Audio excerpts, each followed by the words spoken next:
Welcome to the channel.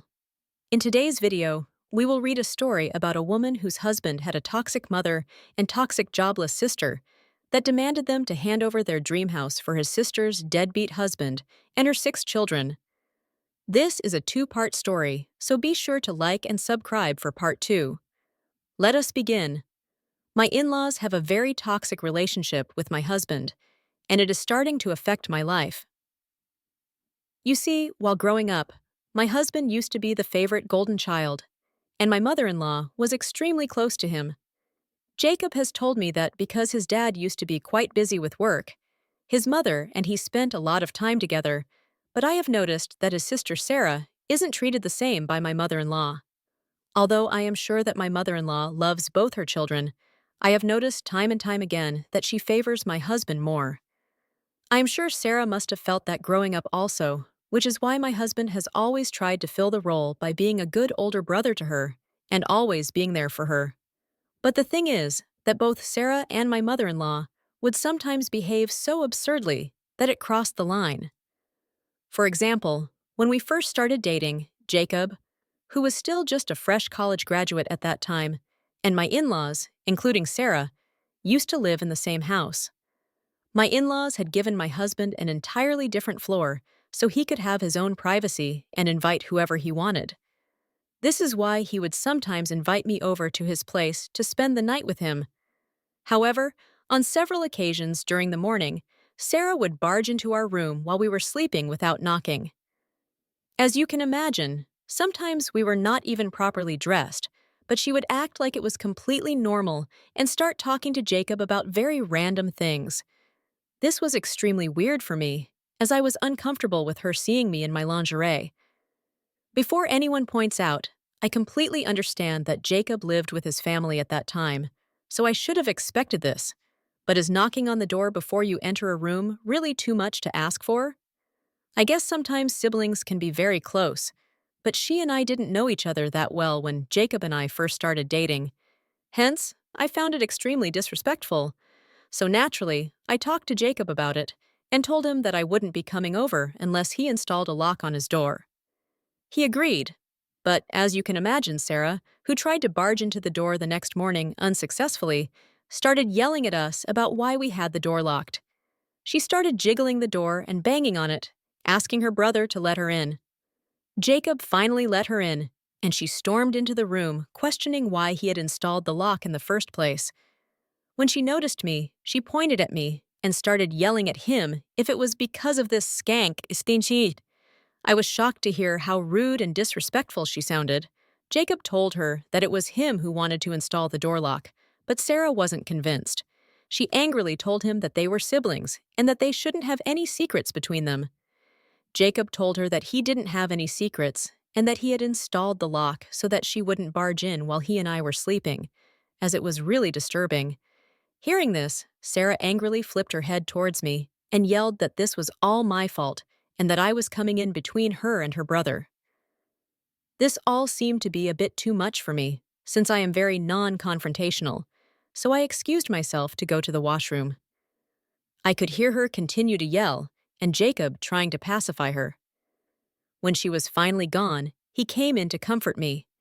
He was apologetic for her behavior and assured me that he would talk to her again so she would apologize to me as well. The next weekend, when I came over, she apologized to me and gave me a very pathetic excuse that she needed to talk to Jacob very urgently about something. Hence, she thought it would be okay for her to come in. Jacob firmly asked her not to disturb us again, and she nodded meekly. Although this issue was solved, this wasn't her only weird behavior towards Jacob. If Jacob and I would disagree on something, even on small things like movies, and if Sarah was around, she would start telling him how he should date someone who had similar tastes like him, and that we were clearly wrong for each other. Jacob would shoot her a disapproving look, but she would just smirk. Another incident would be where she would ask me uncomfortable questions about my past, trying to dig into my life. Jacob and I had been honest about each other's past from the very beginning, but I didn't feel comfortable sharing it with his sister. Regardless of my feelings, she would ask me uncomfortable questions like, "Why did your ex break up with you? Were you not good enough for him?" Or say comments like, My brother's past girlfriend was so much prettier than you. All of these questions and comments would be whenever she and I were left alone. I slowly started to suspect that she was trying to play this game with me and put me down. Initially, I kept my mouth shut, but over the days when it continued, one day I had just had enough. I replied back to her taunt, saying how I liked my ex-boyfriend's family more than Jacob's family since my ex-boyfriend didn't have nosy, overbearing family members.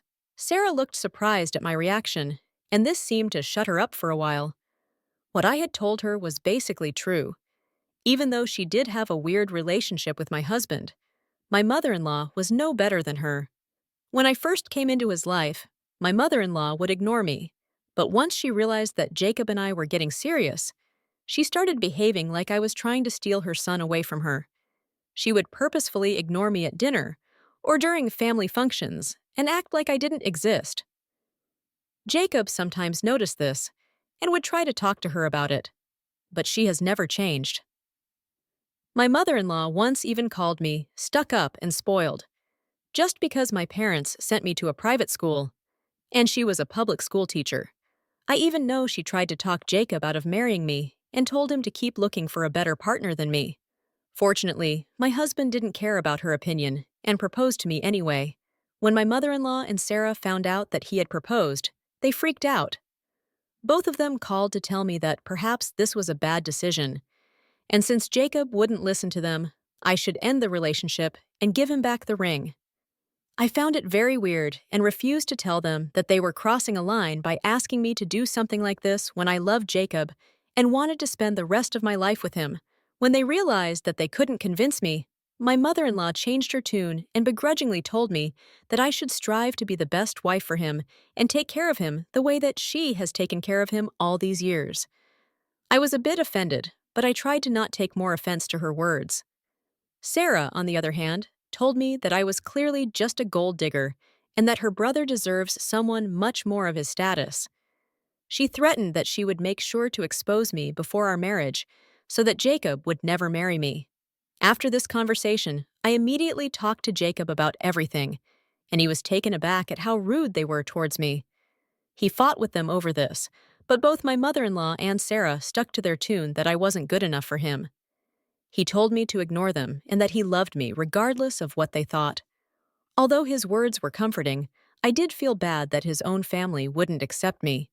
Jacob and I had already decided to pay for our own wedding, so when my mother-in-law offered to pay for half of our expenses, we declined graciously, with Jacob telling her how hard we had worked to save money just for this occasion. Instead of being happy for us, this made her even more upset, and she started to tell Jacob how sad she was that he didn't need her anymore. But Jacob's dad seemed very proud of us. His dad, unlike his sister and mother, was quite cool-headed and never had a problem with our relationship. Since my mother-in-law continued to complain to Jacob, we compromised by telling her that we would love it if she wanted to organize the rehearsal dinner for us. She agreed, and we appreciated the gesture. However, as the wedding approached, things took an unexpected turn. The first incident was when Sarah invited herself to have dinner with us, telling Jacob how much she missed him. By this time, Jacob and I were living on our own after our engagement, so we thought she genuinely wanted to spend time with her brother, so we agreed. Jacob asked me clearly if I was okay with having dinner with her, and I begrudgingly agreed, as I didn't want to be rude to my sister-in-law, who was soon going to be my family. While we were having a good meal, Sarah seemingly out of the blue started talking about how she absolutely detested cheating partners, and that cheaters were nothing but useless pieces of trash. We looked at her curiously, thinking where she was going with this when Sarah looked me square in the face and asked me how it felt to be a useless piece of trash. My brows furrowed in confusion, and then Sarah began to yell, accusing me of having an affair with my coworker Zach. Jacob asked her what she meant by that, and Sarah triumphantly began pulling out pictures of me and one of my coworkers, waving them around and insisting that she had caught me red-handed. I already knew that I had never been unfaithful to Jacob since we started dating, so I was curious as well as to why she thought I was having an affair with my coworker. Looking through the pictures, they looked quite harmless. It's true Zach and I were close coworkers, but it's only because we had both started in the company at the same time, and we helped each other whenever we made any mistakes so that our boss didn't reprimand us later. Zach even had a girlfriend, and Jacob knew about that.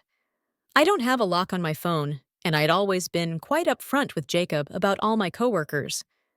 These casual moments, captured in the photos, were twisted by my sister-in-law into something they were not, evidence of an imaginary affair. In reality, it was far from her unfounded accusations, and I felt a surge of annoyance at her attempts to tarnish my integrity and strain my relationship with Jacob. Before I could speak to defend myself, Jacob, shocked and visibly upset, stepped in for me. He asked Sarah why she was following me around and taking pictures of me with my coworkers at various public places without anyone's consent. Hearing this, Sarah started justifying that she only wanted to investigate me since I wasn't of their status, and she was afraid that I was marrying him to take away his money. Jacob firmly told Sarah that her claims were baseless and that she was creating unnecessary drama out of nothing. He tried to reason with her, asking her to stop spreading lies and trying to harm our relationship, but Sarah kept yelling at him that he should open his eyes to the obvious affair that was going on. I also tried to tell her that we were just coworkers, but she vehemently stuck to her statements. The atmosphere grew tense as her accusations intensified. I had enough of her accusations and yelling, so I told Sarah that I was going to file a police case against her for illegally taking my pictures and stalking me. Her expression turned petrified as she looked at me and asked if I was serious. I told her that, clearly, I had all the evidence and she had purposefully stalked me and taken these photographs of me with my coworkers without my consent and was trying to defame me with ridiculous lies. Sarah looked at Jacob and then me and started to plead that this was all just to protect her brother, and she didn't think it was such a big deal. She started to beg Jacob to talk to me, since she had done all this for him, and if I filed a case, it would hamper her work and her future. I firmly told Sarah that only she could save herself at this point. Sarah asked me what it was that I wanted, and I told her that I was not going to file a case against her as long as she stayed far away from my life. At this point, there was nothing that Sarah could do to escape the situation.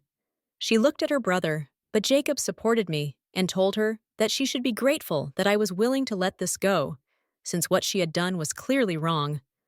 Sarah begrudgingly agreed to stay away from me, and since that day, she and I haven't talked. Jacob continues to have a relationship with her, but she has never dared to talk to me after that. Now, the second incident that occurred before our wedding was just the night before the wedding during our rehearsal dinner. My mother-in-law, who had insisted on taking responsibility for our rehearsal dinner, declined our offer to help her in any way leading up to the event and told us that she was going to take care of it. However, upon arrival, it became evident that the preparations were not as anticipated. The rehearsal dinner turned out to be a collection of plastic tablecloths on picnic tables and cold Mexican food. During dinner, she kept acting upset, and it made the whole celebration feel a bit off. She got drunk and started behaving inappropriately with the other guests, saying she couldn't wait for the wedding stuff to be over and how stressful it had been, even though she did not contribute financially or in any planning. Eventually, my father-in-law got pissed off and escorted her out. My sister-in-law tried to protest, trying to justify her mother's behavior, but my father-in-law refused to listen. As you can imagine, it was a complete disaster, and I started freaking out that both these women would somehow spoil my wedding the next day as well. That night, Jacob and I had our first fight. I told him firmly that he needed to uninvite both Sarah and my mother-in-law, since clearly, with the way that they were behaving, they would definitely do something to upstage us during the wedding. My husband vehemently refused and tried to assure me that my father-in-law would be there, and he wouldn't let them get away with it. Then I had to threaten Jacob that if he did not invite his mother and sister, there would be no wedding the next day. Jacob was visibly shocked by my demand, as I knew exactly how I sounded, but I was anxious thinking about what these women would be up to. I didn't want to be embarrassed again in front of my family and friends on my wedding day. Jacob clearly didn't have strong boundaries, but I hoped with this ultimatum, he would understand just how much they were starting to affect our relationship. Thankfully, Jacob did understand and made the right choice. He called his dad early in the morning and let him know that his mother and sister were uninvited. My father-in-law didn't even seem surprised and assured him that he would make sure that my mother-in-law and Sarah wouldn't show up uninvited. After a few moments of our conversation with my mother-in-law and Sarah started calling Jacob continuously, clearly to convince him to let them come to his wedding. But Jacob firmly told them that after how they behaved with me throughout our relationship, he didn't feel comfortable with them during the wedding. Hearing this, my mother-in-law started telling him how bad of a woman I was for coming in between him and his mother, and Sarah tried to reason with him as well, but Jacob stuck to his guns. I did feel bad that my father-in-law couldn't come to our wedding because of his wife and sister. And believe me, I felt horrible for my ultimatum. But all my guilty feelings went down the drain when I later learned from some of Jacob's cousins that Sarah and my mother-in-law had planned on wearing white dresses to our wedding. They told me how they all had a family WhatsApp group where there were only female members, and in this group, Sarah had encouraged others to wear white also, saying how there was no reason for the bride to be the only one wearing white. I was shocked at how low they could go to hurt me. After learning of this, I was glad that they were uninvited. Jacob did miss his family, but he also understood where I was coming from. Overall, we had a great wedding, and no one tried to upstage us. But since that day, my mother-in-law and Sarah stopped talking to me completely, which made me very glad, and I was perfectly comfortable with it.